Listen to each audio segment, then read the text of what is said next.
இங்கே பாரு, நீ ஒரு பக்கமாக உட்காந்துக்க, நான் கொஞ்சம் நைட்டாக உட்காந்து வீடியோ மட்டும் எடுத்துக்கிறேன்.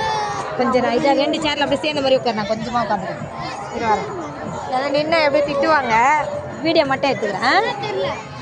இல்லைண்ணா, ஓகே, தேங்க்யூ.